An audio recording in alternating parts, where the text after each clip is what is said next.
This podcast is sponsored by nobody. Hey dudes, welcome to Splat from the Past, the LA 80s themed horror and sci-fi show where things can get totally radical. Now today, we are going to go back to the 60s and we're going to be talking to Merrell Fankhauser. Need I say more? He's a guitar legend going back to the 1960s with the surf rock band The Impacts, and then Merrell and The Exiles, which was a pop band, and then he did psychedelic folk music with HMS Bounty and Moo. And these bands were pretty groundbreaking for their time. I never thought that they got their due the way that they should. You know, HMS Bounty had that great album, Things, great psychedelic folk album, celebrating its 55th anniversary. And we're going to talk about all that stuff, and I can't wait. The guy's had an extraordinary career of many layers and different genres of music. And it's going to be a great conversation today. I thought because he was in The Impacts, you know, it's the beginning of summer, you know, the surf motif would be appropriate for this interview since summer kicked off yesterday. And it's going to be tubular. So yeah, here is my interview with Merrell Fankhauser.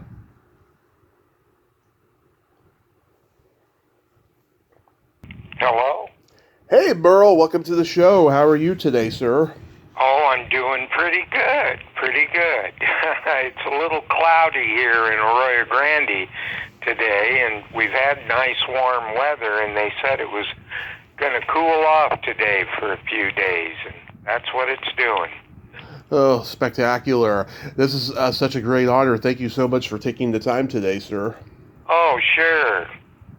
So, going back in time, I was reading that you started playing ukulele at the age of 11 and then started playing guitar at 13. Did you come from a musically inclined family? Yes, I grew up in Louisville, Kentucky. That's where I was born, actually. And my parents, my mom was a big band singer, and my dad played five-string banjo in a Dixieland band. That wasn't what his vocation was, but he did that, you know, on the side. So they were always singing and playing, and he played guitar, and they noticed about 3 years old I was singing along. So they took me in a department store. Back then you could go in and they would actually cut a disc, and they had me sing Zippity Doo-Dah, and I still have that, and I transferred it to digital just so, you know, I would have it. And then around my 11th birthday, they got me a ukulele. Dad taught me to play it. And right away, I started making up little songs. They just magically came to me, and they were impressed. And then when I was around 13, we moved to California, and that's when I got my first acoustic guitar. Yeah, who are your guitar heroes? Oh, gosh, I really liked Carl Perkins from back then, and then James Burton that played with Ricky Nelson and Elvis Presley. And I actually got to meet him once at a recording session down in L.A., and Jimmy Wakely, the country artist, his son Johnny cut a song that I wrote, and James Burton played guitar on it, and I loved his style on the Telecaster. Yeah, I mean, a lot of great guitarists from that generation were spawned. Chuck Berry, Duane Eddy, a lot of good people. Oh, yeah. You were influenced by folk music at that time, right? Yeah, I listened to the Kingston Trio and what was coming along, but then when I heard Carl Perkins, and that would have been in the 50s somewhere, I loved that older rock and roll, you know, and that was pre-Elvis, actually. And my dad, he was a pilot and did some weather research for the Weather Advisory Committee, and he was back in Tennessee. And he came back, and that was about maybe 1956. And he said, "Merrell, have you heard this guy called Elvis Presley?" I said, "No." And he said, "Well, he's really big back there."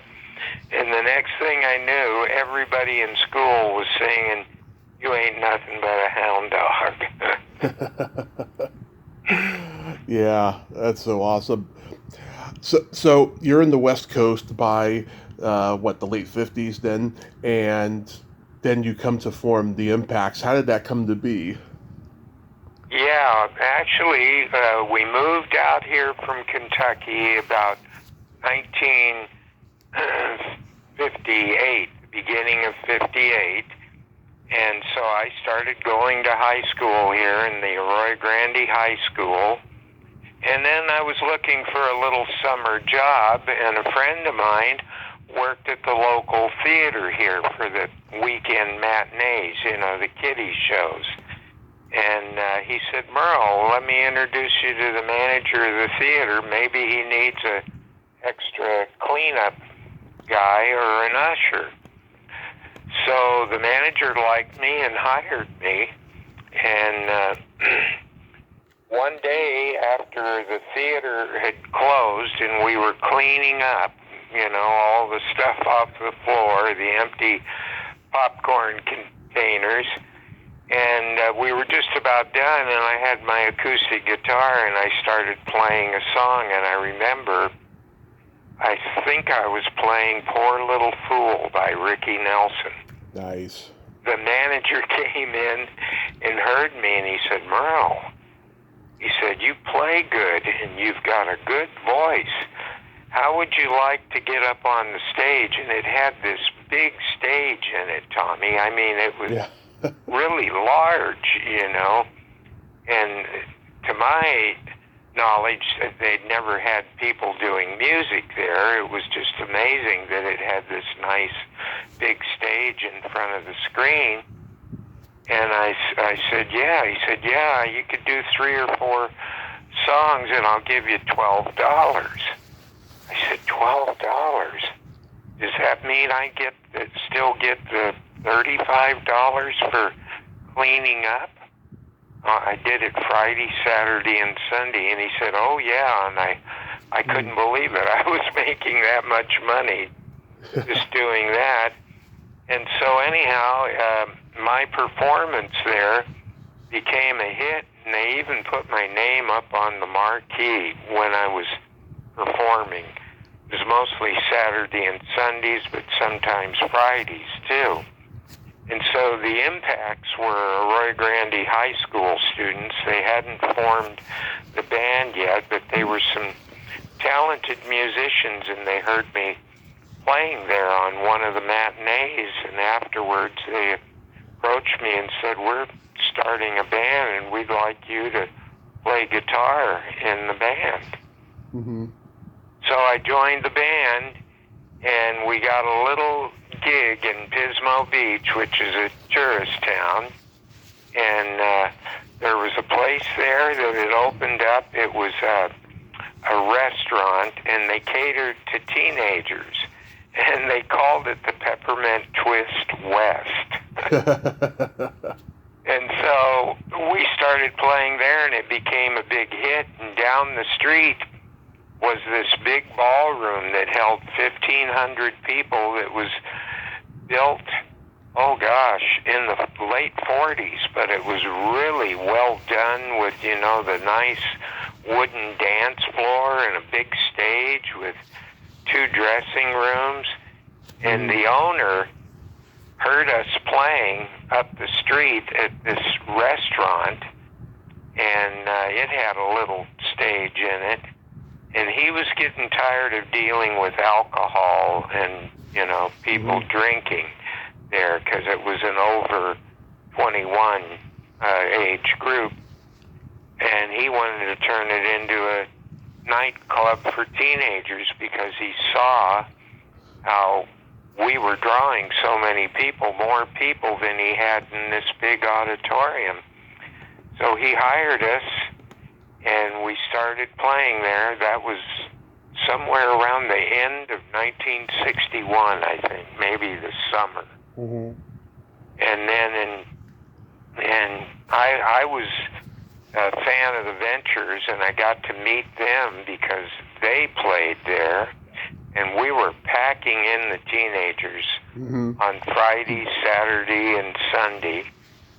And I was surfing, and right down at the end of the street was the Pismo Pier, and a nice place to surf. And so I liked the Ventures instrumentals, and I started writing instrumentals and putting surfing titles to them, like Tandem, and I wrote one called Kick Out, and the band learned them all, and we were playing them on stage, and two talent scouts, one of them from down in L.A. came up, and another one, and they caught one of our shows, and we'd been playing there a few months, and they said, "How would you boys like to make a record?" We were just amazed, you know, and so they recorded us on a portable 2-track recorder and took it down and played it for a few record companies, and they got interest. And this was almost before the Beach Boys and Jan and Dean had been playing, but Dick Dale hadn't quite come along yet. Although he says he was playing in the late 50s in L.A., but nobody remembers that. So anyhow, they listened to all of our songs and said, "Wow, you've got this many originals? That's enough for almost more than an album." And I remember it was in September of 1962, they took us down to L.A. and into a studio, and in one afternoon from about 11, we took a short break for lunch, and we were done by 5. We did an entire album's worth of songs. And it was a great studio. A lot of famous vocal groups had recorded in there, and then they started shopping the record, and we didn't know anything about copyrights or publishing or any of that. And they had us sign some contracts, but they were just actually, we didn't know what they were. We were signing the publishing over to them, and they gave us $1 each. They said some money had to exchange to make it legal. And the next thing we knew, they said, "We got a deal for you with Delphi Records," the label that put out Richie Valens and a lot of other people. And later, Bob Keane, the owner, he saw the surfing instrumental craze was taking off, and he signed a lot of surf groups. And by, November, the album was out and was in music stores and even drugstores everywhere. And I showed my dad the contract, and he said, "Oh no." He said, "This is all you boys got?" And I was only 17 at the time. And he said, "You boys just signed your rights away to the songs for $1. They have the ownership of the publishing." And we learned a hard lesson right there.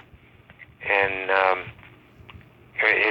they were doing this to all these young groups, and they had quite a reputation later on, and we couldn't even find them to try to get a royalty statement. So my dad got an attorney, and we went down and had a meeting with Bob Keane, and that was probably 9 months after the album came out. And he said, well, I've been paying all the royalties to Hilder and Knowles, the two song sharks.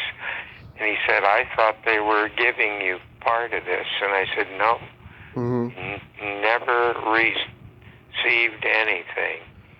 And he signed a contract with them as the producers and owners of the masters for like 30 years.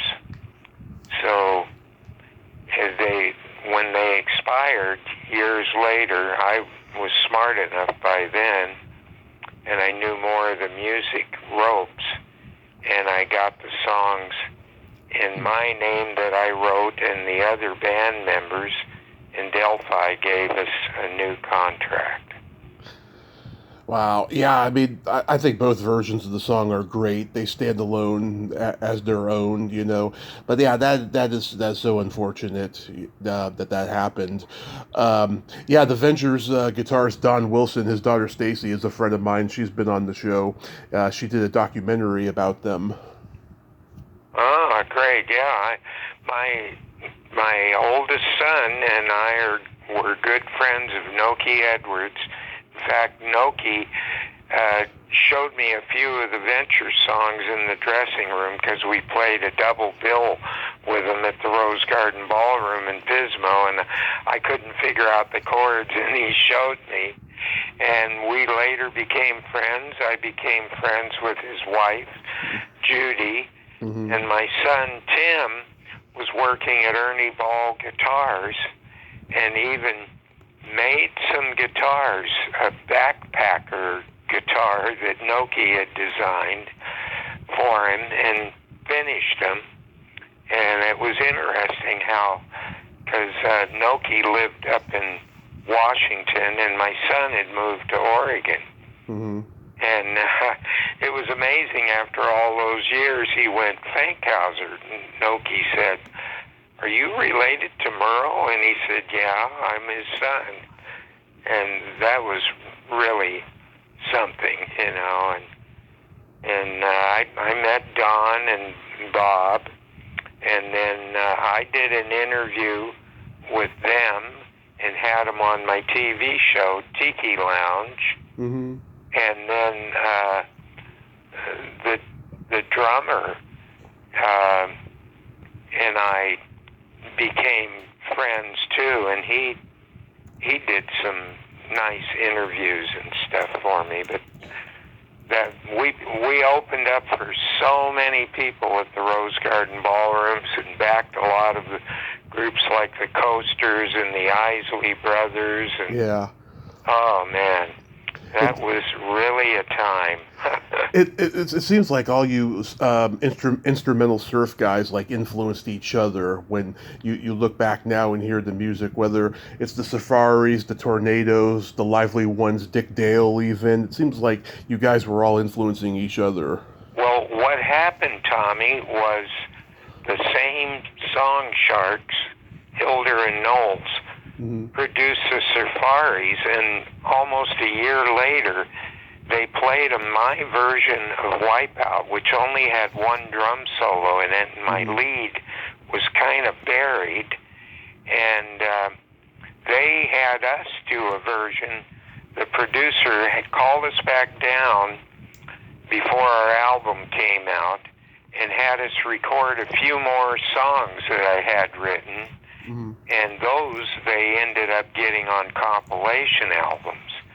And so they got the Safaris, did the same trick to them, and got their original songs, played them our Wipeout, and got them to record it.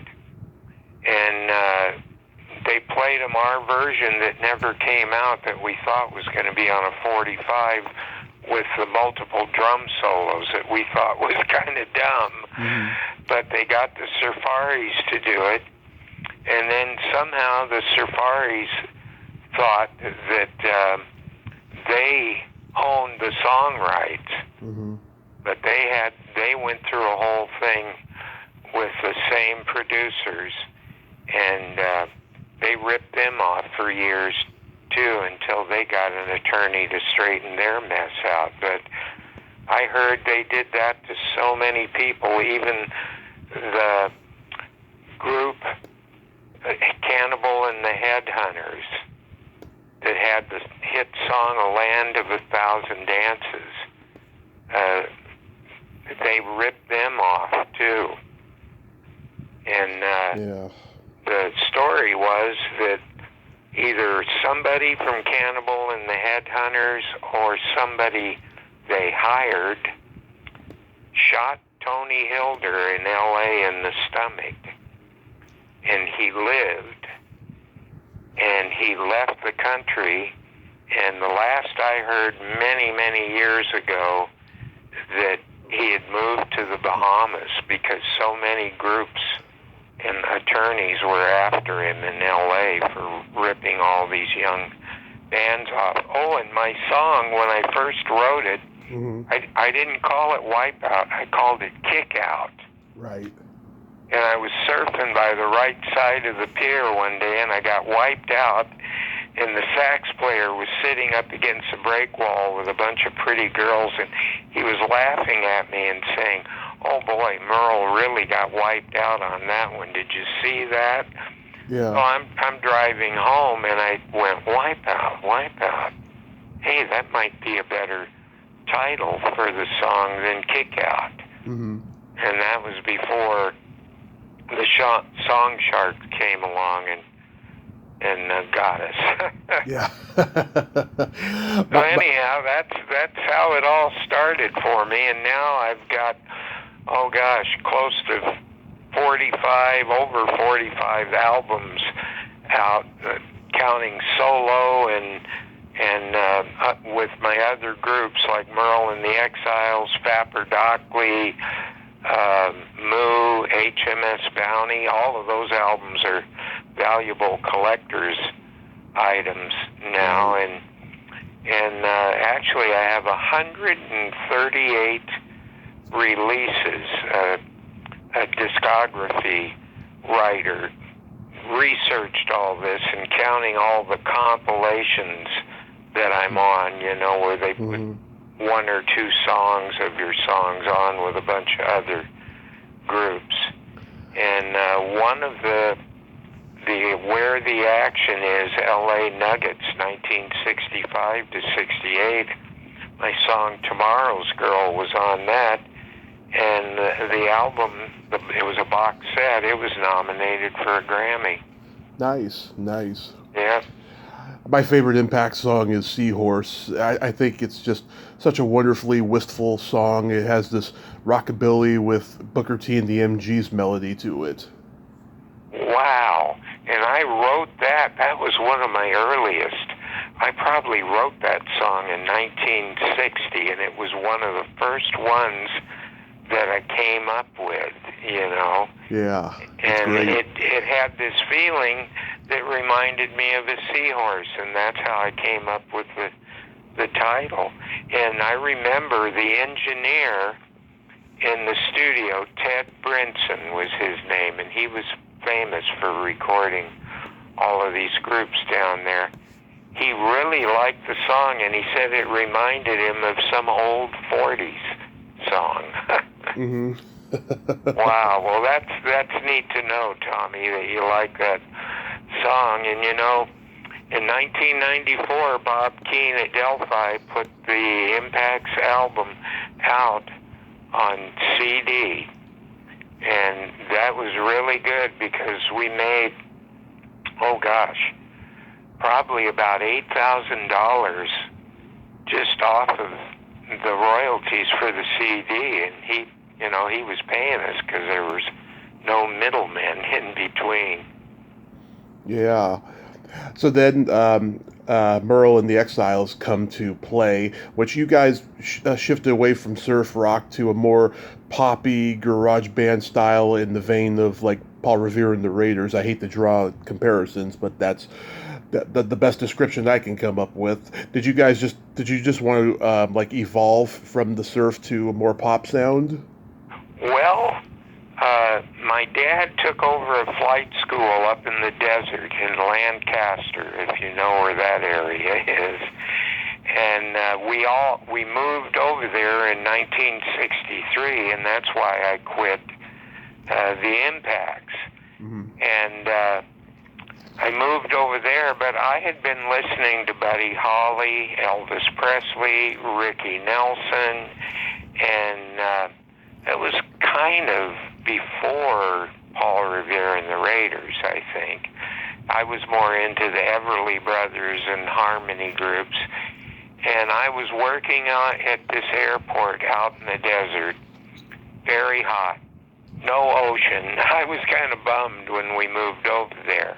Mm-hmm. And I was playing my guitar in the airplane hangar one day, and a guy that was working there said, "Oh, my son's learning to play the guitar. Would you like to come in town and play with him sometime?" And I knew nobody there, and I was jumped at the chance. And so I went in town to Lancaster, and there was 14-year-old Jeff Cotton sitting on the couch, and I sat down and started teaching him all my surf songs. And by then, I already had a bunch of those vocals written. And Too Many Heartbreaks was one that was released on a single, and people thought that had a Ricky Nelson kind of sound. So what Jeff and I did, once he knew enough of my songs, we put an ad in the paper in Lancaster and Palmdale. We needed a drummer and a bass player. And oddly enough, there were two of them that the drummer was in the high school band where Jeff went to high school, Mm-hmm. Greg Hampton, so we got him. And then he had a friend that was learning to play guitar named Jim Ferguson, Mm-hmm. and I taught Jim to play bass. And then there was a sax player that Greg knew that also played in the high school band, Danny Stevens. Mm-hmm. So we hired him, and my mom started booking a local little auditorium in the town of Lancaster that held about 600 people. It was called Jane Reynolds Park. And we went in there and played, and it became a big thing. Almost every 3 months, we would throw another dance, and we were making money. We couldn't believe it. And then we got on the radio because there was a little small record company called Glen Records in Palmdale, and oddly enough, he was friends with James Burton, and James Burton and Dorsey Burnett had recorded in his studio that he had. And he heard us playing and took us in and started recording us. And Too Many Heartbreaks and Please Be Mine were the first two songs he recorded, and they came out really good, and he rushed a release out on them. And I think within a few months they had sold 2,500 copies just in the Antelope Valley. And then he started getting it played in L.A. and even places like Oklahoma where he had some distribution. And then he said, "You got more?" And I had a whole bunch of them, and we went in and just started recording songs. And he kept putting singles out. He put one out called Tomorrow's Girl that ended up winning the Raider record on Dick Clark's American Bandstand in 1967. Oh, that must have been surreal to be on American Bandstand. Yeah, and I was amazed at how short Dick Clark was. He wasn't very tall. And then, I played with Willie Nelson a number of times, and he and Willie run a close race. They did for height. Mm-hmm. But anyhow, Glenn kept recording us. Every month he'd have us come in and record whatever we had. And he had quite a stash of songs in there, enough for a few albums. And there wasn't an album out on The Exiles yet. And I started thinking that Merrell and The Exiles was too much of a 50s sounding name, you know. Mm. So one day we were playing somewhere, and I sat down at a table with a napkin, and I took the first two letters of each person's last name, F.A. for Fankhauser, P.A.R. for, I think it was Greg, and then by then Bill Dodd had started playing with us also, and I took D.O.D. for Dodd, and then Greg quit playing drums for some reason, and we got Dick Lee, and I came up with Fapper Doc Lee, although some of those songs were actually recorded by The Exiles, and then we recorded enough to finish off this album, which now they consider to be besides the pop songs that are on it, the other ones are like a soft psychedelia is what they called it. And that album now, Tommy, I couldn't believe it.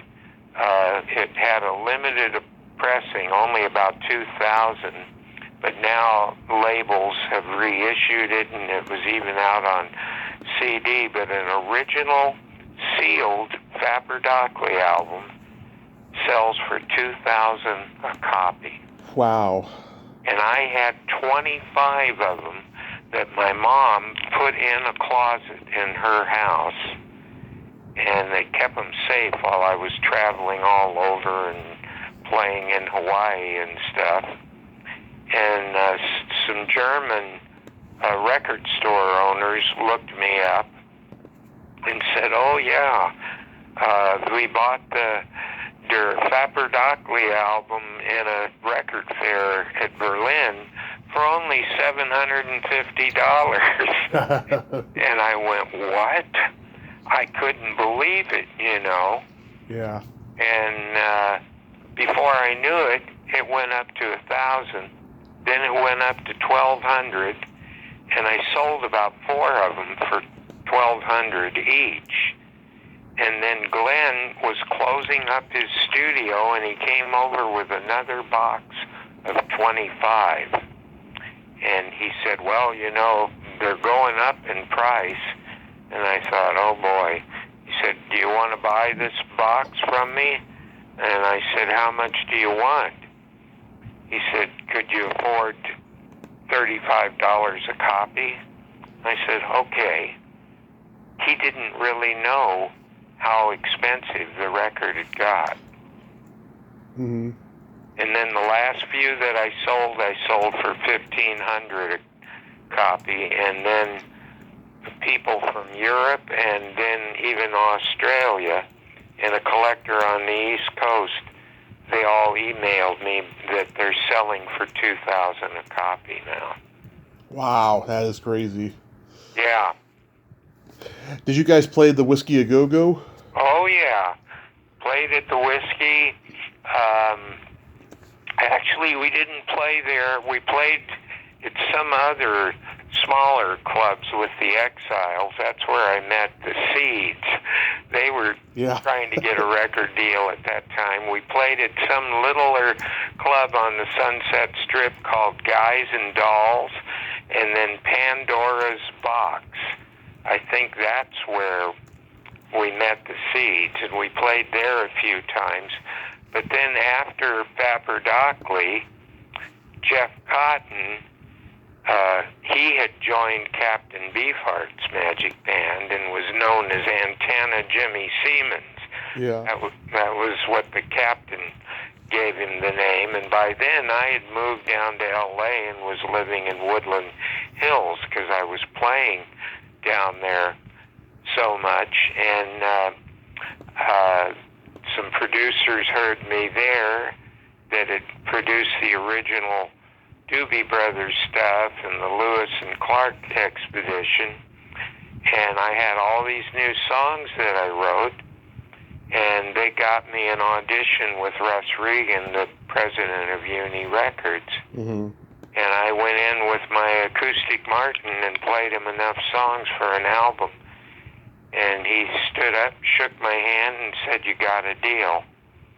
And it was amazing. And then the two producers, they owned a publishing company, and they had off of Selma and Vine, they had these upstairs offices, and they hired me for $75 a week to write songs that they would put in their publishing company and get other artists to record them. And down the hall, Harry Nilsson was writing in one of these offices also. And so I met his arranger, George Tipton, that arranged a lot of people's songs, the Sunshine Company, Jose Feliciano, a lot of people. And he met me and really liked my songs and introduced me to Harry. And Harry and I were doing the same gig, and then he got signed to RCA Victor Records, and I could look out the window, and he was now on the 7th floor, Yeah. big RCA building. And we'd get together and have lunch sometime. But the HMS Bounty album still is highly revered. Yeah, it's a great album. It holds up. You know, I listened to it the other night. I just was blown away by how much it holds up.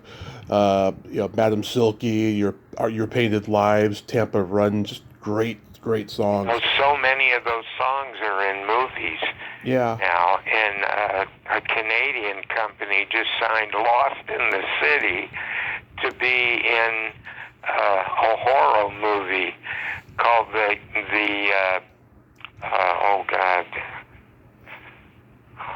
forget what the title was now.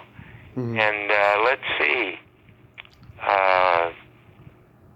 what other? There's another song on there that's in a movie, Driving Sideways on a One-Way Street.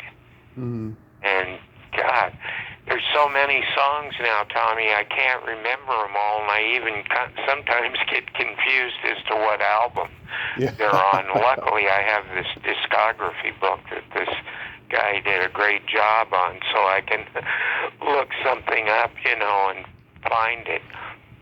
Yeah. Did you guys go up to San Francisco a lot during that time? We went up there a few times, not with the Exiles, but with Vapor Dockley, went up there with HMS Bounty a couple of times, went up with Moo, and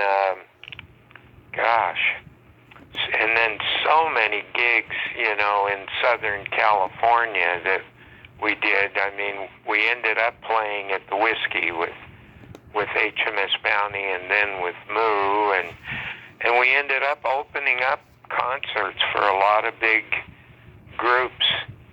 I can remember opening up for Canned Heat, the Blues Image. Yeah. Oh gosh, so many of those. Big Brother and the Holding Company. Yeah. Yeah, I've had Peter Alpin on. Yeah, I'm born and raised in San Francisco, so I love hearing about the history of I see. that era. Yeah. And I'm still friends with Fido, the drummer from Canned Heat. Mm-hmm. He came here and played at my birthday party. I do a TV show called Tiki Lounge. It's been on for 22 years on 3 stations here on the Central Coast, San Luis Obispo, Santa Maria, and Santa Barbara, and it was on in Santa Monica, and then it was on for years in Hawaii, Ann Arbor, Michigan, let's see, Denver, Colorado. Mm-hmm. I can't remember them all, somewhere in Manhattan, but now it's just down to about 4 stations, but it's still going, and I have a lot of the old groups. The interview I did with Mike Love is in one of the shows. The show I did with Nicky Hopkins, a great piano player, and he played on my Return to Moo album that William McEwen produced. I don't know if you've heard that one. Not yet, no. Yeah, it's a great album, and I got Dean Torrance singing on it with me. I've had Dean on. He's a great guy. Yeah, he is. And just, a whole lot of other people. And then my song, Calling from a Star, I did that in L.A. with studio players.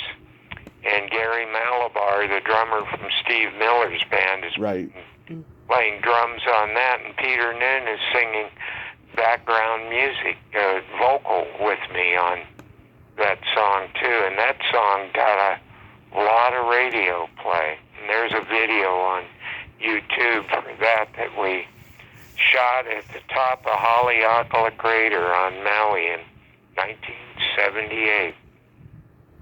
Wow, that's so awesome. So tell me about Moo, because that's a great album. Yeah. We moved to Maui because we were so interested in the lost continent theory, because we found this book around the log bin by the fireplace in this house I was renting in Woodland Hills, and started reading this and how some of the South American Indians said they came from this, now sunken continent that made up the Hawaiian Islands. And we went over there on a visit and fell in love with Maui. And we decided to pack up all of our gear, our huge amplifiers and PA system, and move to Maui.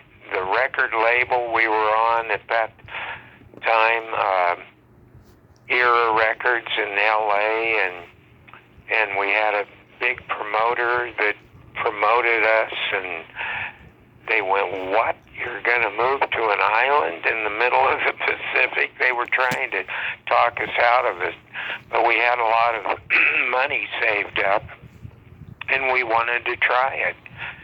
So we went over there, and right away, I made friends with a lot of the older Hawaiians that kind of lived out in the country, and started talking to them about Moo.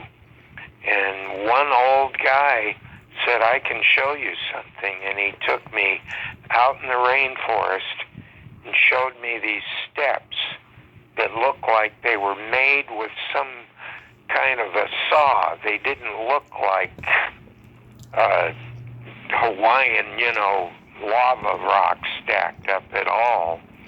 And he said, "I used to play down there when I was a little kid, but my parents told me, 'Don't go down there, Johnny.'" His name was Johnny Kahamoy. Mm-hmm. He said, "Because the evil Moo will get you and take you away." And what it was, when the missionaries came over there, they tried to convert all the Hawaiians to Christianity and wanted to erase any history or pre-knowledge of anything. And I went down there, and I couldn't believe it. I walked down these perfectly made steps and looked with this pristine waterfall going into this pool with these 3 pillars that were about 25 feet tall that looked like they were made out of some kind of a form, and they were knurled on the side. They almost looked like Grecian.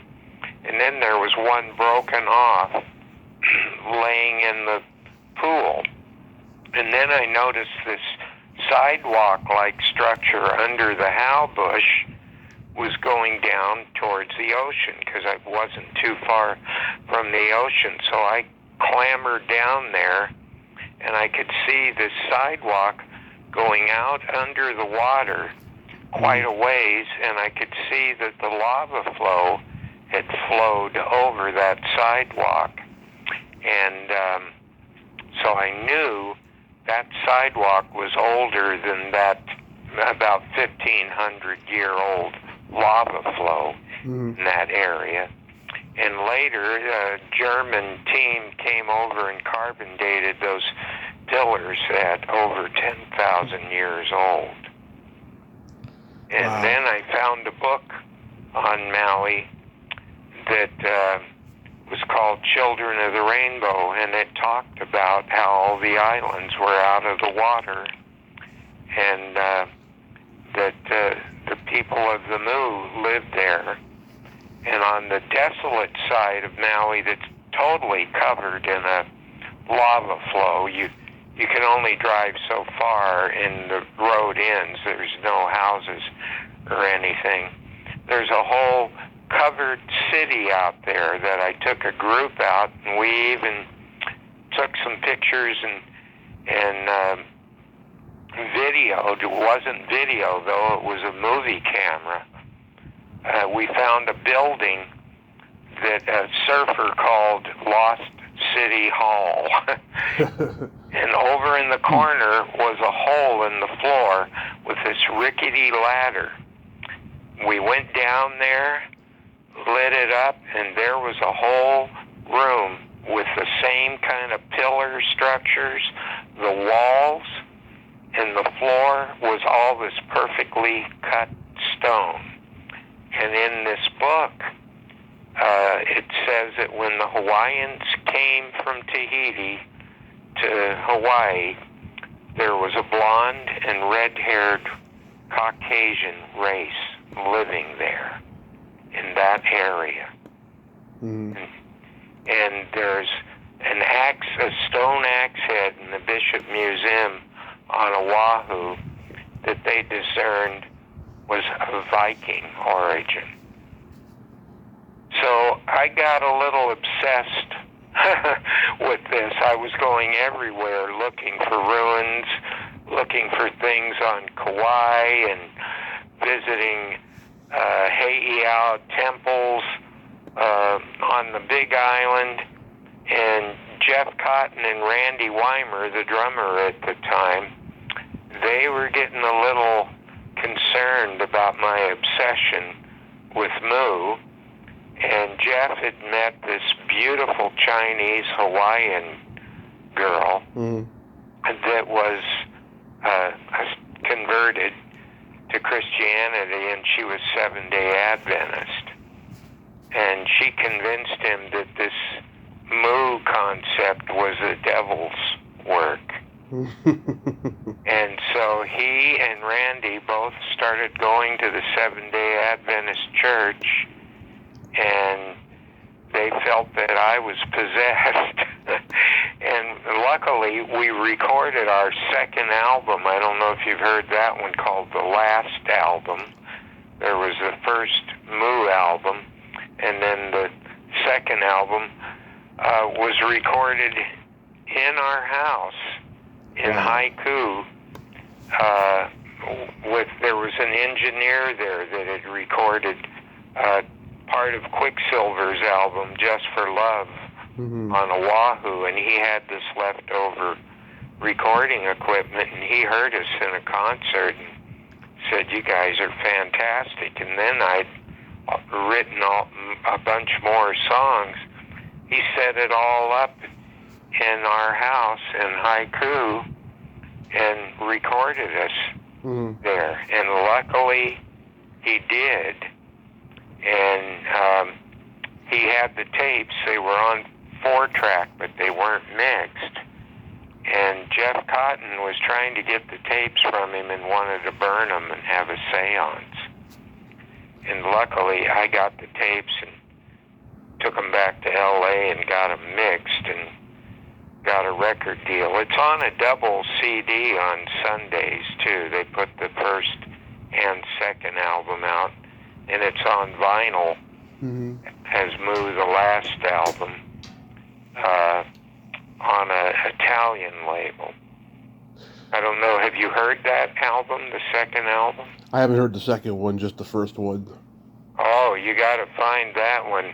Okay. Don't find it, I'll make you a copy. I've only got a few. I've tried to keep one of every vinyl album and at least one of every CD, but the collectors have been hitting me hard, you know. Yeah. But I have one that I keep as a master of a vinyl and a CD in a box, and then I have one of each one framed in my studio on the wall.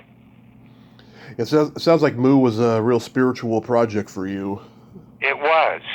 And, you know, I then met the Tibetan lamas that had set up an ashram on Maui, and I started meditating with them, and I felt a real kinship with them. They knew all about Moo, and the Moo symbol that was on headdresses of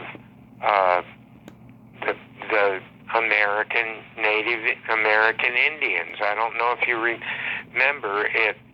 It looks like a propeller. It's on the back of the first Moo album, if you have the one with that design on the back.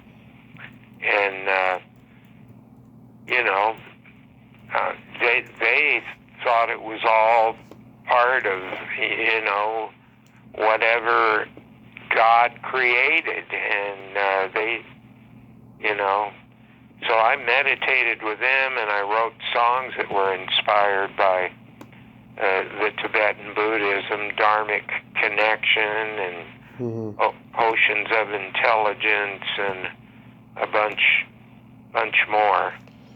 And then you do your solo album, Maui. Oh, that album, and I didn't know this either, that album is selling for $500 a copy. An open copy will sell for $400 if it's, you know, in good condition. And I was lucky that a Swedish label put that out with bonus tracks on CD. And, you know, because Dino O'Reilly started that album when he heard me in L.A., and he was running Dark Horse Records for George Harrison. And he played some of the songs that we recorded and for George, and I actually got to meet George and showed him the pictures of the cabin I built in the jungle, because I like to go out there by a waterfall and write songs. That's where most of those were written. And George was really amazed. He ended up going to Maui and going out almost in the same area and buying some land and having a house built. It was a shame that he passed, but yeah, smoked a lot of cigarettes, and, you know, he ended up getting throat cancer. Oh, that's a shame. Yeah, it's a huge killer there. But he wrote a song called Soft-Hearted Hana, because he lived near Hana, which was a beautiful community way out there, 45 miles out in the jungle, and it had a strip that a light plane could fly into, and they took tourists out on boats from in town to there. And that's where he had his place, and I met his wife and his son, Donnie, once in a restaurant, and I don't know if she still owns that property or what, but he loved it there. And oddly enough, his song Soft-Hearted Hana. No, I don't recall listening to that one. Several people have said, Merrell, that sounds a little bit like your song, On Our Way to Hana. And I remember Dino telling me he gave him a cassette of what we had recorded, and I think my song Waterfall and On Our Way to Hana was on it, and he went to England with that cassette and was listening to it. And he did pay me a good compliment how much he liked the songs. So it's been quite a trip, Tommy, and it continues to continue, which I'm glad. Absolutely. Real quick, I was curious. You had a super group with John Cipollina and Ed Cassidy back in the day. I'm a huge Quicksilver Messenger fan, and I've talked to his brother Mario and all that stuff. Like, what was it like working with him? Yeah, Mario and I and John's sister are friends, and they got me. I don't know if you saw that box set they did on John's life. It's DVD and CD, and they came here and filmed me for that. Well, John came to Maui when I was living there, and there was only one studio on the island at that time, but it was a 16-track studio, and I forget, some other well-known people recorded there, but the equipment was hard to keep up because it was so damp, and I remember the engineer had to keep banging on the board. It was a nice Trident board, and all these little cockroaches would run around behind the VU meters. And he said, yeah, they like the solder joints. So anyhow, John and I met on the beach. He was over there on a vacation, and I had already been playing with Jim Murray after Randy and Jeff Cotton abandoned ship. And I met a violinist, Mary Lee, that's playing on the Maui album. And John right away said, oh yeah, I've heard a lot about your music from Jim, because, he was in one of the original versions of Quicksilver and another band they had. I forget what the name was. But Jim had been living on the island for a couple of years. And so John said, is there any place to record here? And I said, yeah, there's one studio out in Haiku. He said, well, let's book some time and jam while I'm here. So I had some songs written and some that were unfinished, and we booked time in the studio, and I got a drummer that I was playing with there and a bass player, and Jim Murray on rhythm guitar also, and Tim Carr, who played harmonica with us occasionally. And we went out, and first thing we did to warm up, we did a version of That's All Right Mama that John did some really nice guitar stuff on. And then we did a blues medley that had Got Me Running on it. And then I said, let's try a few of my originals.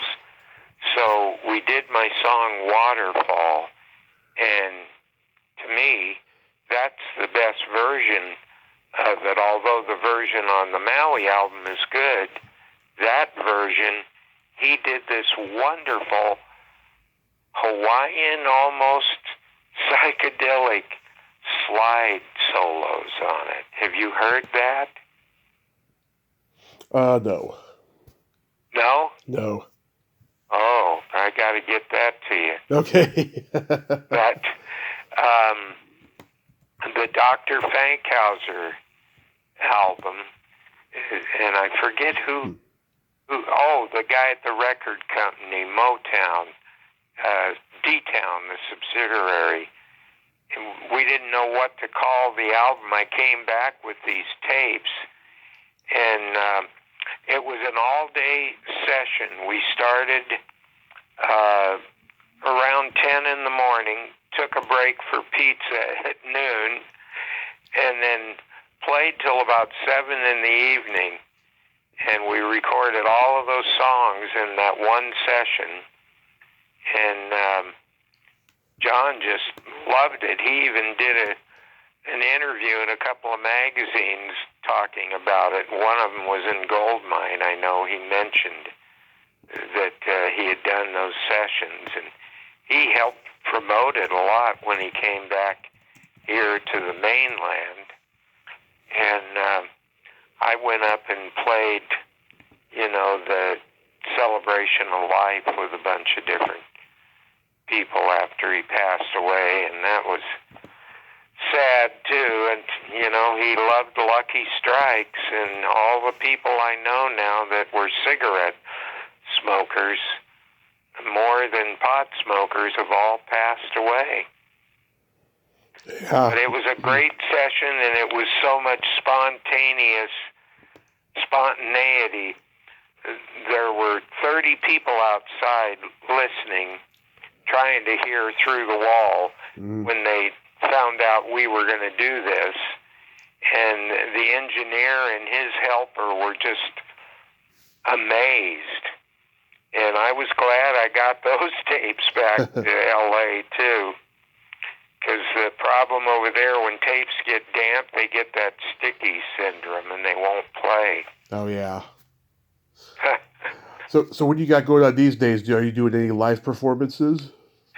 Well, I haven't since COVID happened, and my drummer, who I've had for 30-some years now, a great drummer, when I moved back here to California in '87, he had what we thought was a mild heart condition, and he didn't show up for rehearsal one day. Oh. And the bass player went over and found him passed away face down in his living room floor. And I had another drummer that would sub, because they both did gigs with other bands and recording. And I had another drummer that was really great, Art Dougal, who's on a lot of my newer albums. And this happened after Jerry died the end of the same month.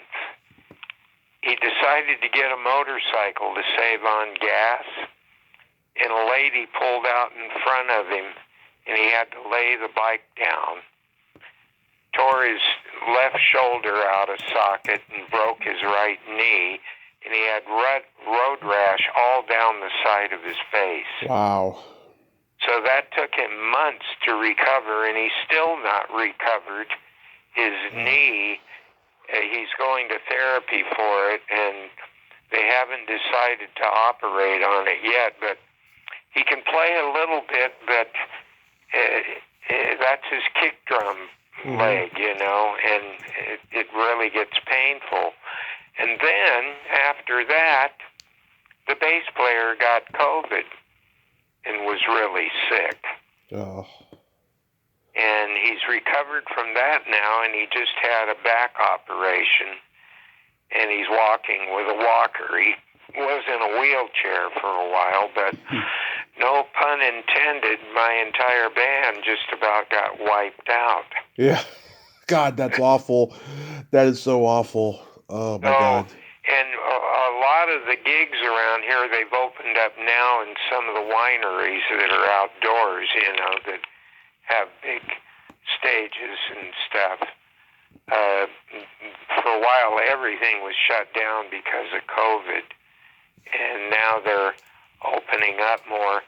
But the other thing that's happened to me, the beginning of this year, I've gotten arthritis in both hands really bad.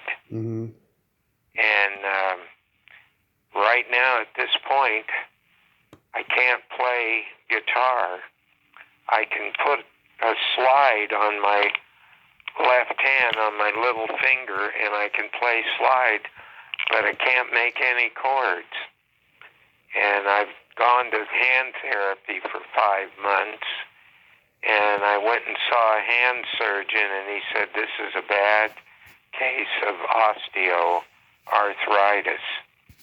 And I haven't told this to everybody, but people that wanted me to go down to L.A. because I'm getting so many songs and movies, and I had a song called Lila in the Trial of Chicago 7, and they wanted me to play it at an awards ceremony, play it live on the 12-string, and I had to tell the guy I can't do it.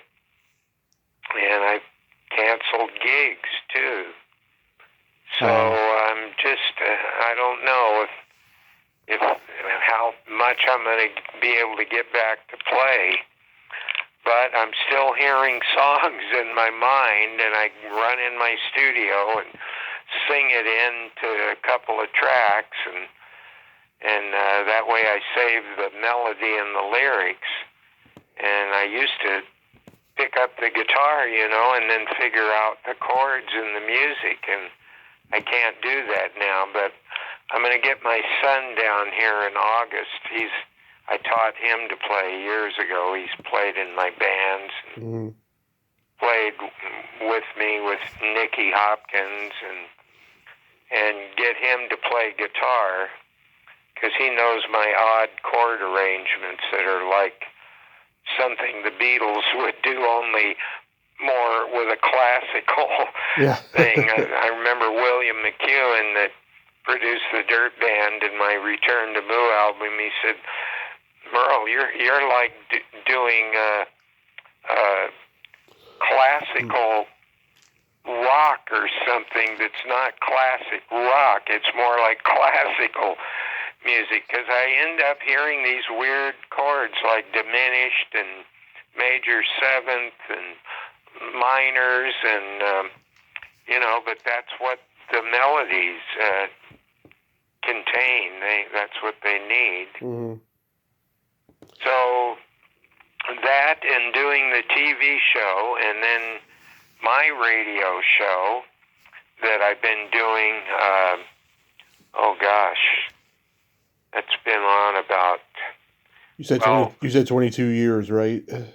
No, the TV show is 22 years. Tiki Lounge. You can see some of them on YouTube. But the radio show, I've been doing that for about 8 years, and about 3 years now it went international. It streams at kyxz.org. Wow. Every Friday at 2 p.m. and Sunday at 12. That is so wonderful. You should write a memoir. You got great stories. Well, I have a book that's out. It's called Calling from a Star, the Merrell Fankhauser story, and it's available at Amazon, and so far it's sold over 10,000 copies. I did not know that. I'm going to check that out. Yeah, and you didn't know about the radio show, right? No, I'm hearing that for the first time as well. Oh, you'll have to tune it in, Tommy. You'd get a kick out of all these people I've interviewed, from Sky Saxon to Fido De La Parra to Dean Torrance has been on it several times, Mike Love, Peter Lewis from Moby Grape. Yeah. Wow. All kinds of people, and I interview them and usually play a song, one of their older ones, and then if they're doing something new, I plug whatever their new stuff is. And then some of my albums too are on there, and I'm going to be in a movie with a few of the Beatles and the Rolling Stones, Keith and Mick. Documentary? Yes, it's called The Session Man, and it's a tribute to Nicky Hopkins, that played piano. Oh yeah, I heard about this documentary. And the movie is done now. They just let me know, and hopefully by August they're going to start showing it in film festivals here and in Europe, because the company that's doing it, the movie company, is from England. And then it's going to be in theaters everywhere, maybe by, September or October, they're thinking. Nice. Well, I interviewed Nicky in it, and they said it was one of the best interviews, and that was on my old TV show, California Music, that I did in 1990 to about 96. And I had him and Pat Benatar's bass player, and we jammed live on the show. Plus, I did an interview with him And the producer called me from England and said, man, your interview is better than any that we've had presented Wow. to us. And he said, you got more nuggets from Nicky, information that nobody else has got. So they've broken it up into pieces, and it's in the movie. And then when he died in 94, he and I were good friends. We did some concerts together. He and his wife would stay here at my house, and whenever they were over here, and they loved the Central Coast here where I'm at. And I did a song, a tribute song to him called Nicky's Song, which is also on YouTube by Merrell Fankhauser. And his wife just loved the song. And it's going to be, at first they were going to put it in the movie, but they got so many people doing these 5-minute memories interviews of Nicky that they were running out of room. And I thought, oh God, I hope they don't, not use my interview. And he said, oh no, your interview is far and away the best in the movie. And so what they're going to do, the leftover stuff that they couldn't fit in the movie of other people, they're going to make a Netflix series, and they're going to put my tribute song to Nicky in the Netflix series with other interviews. Nice, nice. Well, Merrell, I thank you so much for coming on today and sharing all these great stories, and I hope you get to perform more in the future. In the meantime, though, the Merrell Fankhauser anthology, it's available on Amazon and your website? Yes. Yeah, you can get that at Amazon and my book, Calling from a Star. And there's so much more, Tommy. We'll have to do this again at some point. Absolutely, that would be terrific. Thank you, and send me that link. Absolutely. Okay. All right. Bye-bye. Bye-bye. Well, there you have it. Merrell Fankhauser. Ain't he a cool dude? Oh, a legend, a living legend. I hope he gets back on stage. Oh, wow. I didn't know about the book. I didn't know that he wrote it already. That's so awesome. And I got to check out his radio show and his TV show.